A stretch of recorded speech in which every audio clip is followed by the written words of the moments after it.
The Elves Story 1. There was once a shoemaker, who, through no fault of his own, became so poor that at last he had nothing left but just enough leather to make one pair of shoes. He cut out the shoes at night so as to set to work upon them next morning, and as he had a good conscience, he laid himself quietly down in his bed, committed himself to heaven, and fell asleep.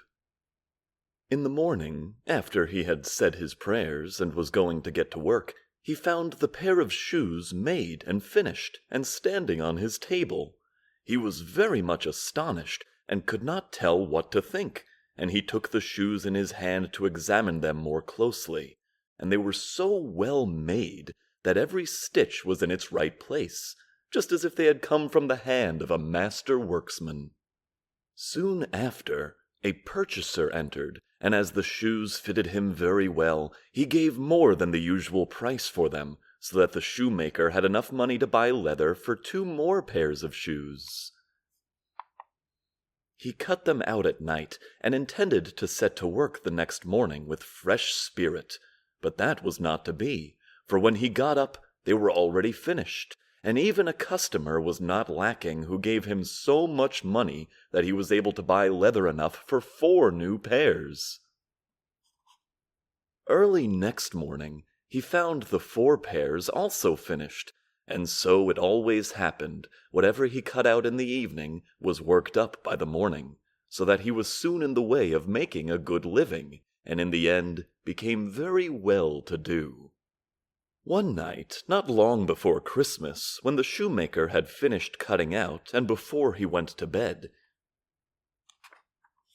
he said to his wife, "How would it be if we were to sit up tonight and see who it is that does us this service?" His wife agreed, and set a light to burn. Then they both hid in a corner of the room behind some coats that were hanging up, and then they began to watch. As soon as it was midnight, they saw come in 2 neatly formed, naked little men, who seated themselves before the shoemaker's table, and took up the work that was already prepared, and began to stitch, to pierce, and to hammer so cleverly and quickly with their little fingers, that the shoemaker's eyes could scarcely follow them, so full of wonder was he. And they never left off until everything was finished, and was standing ready on the table, and then they jumped up and ran off.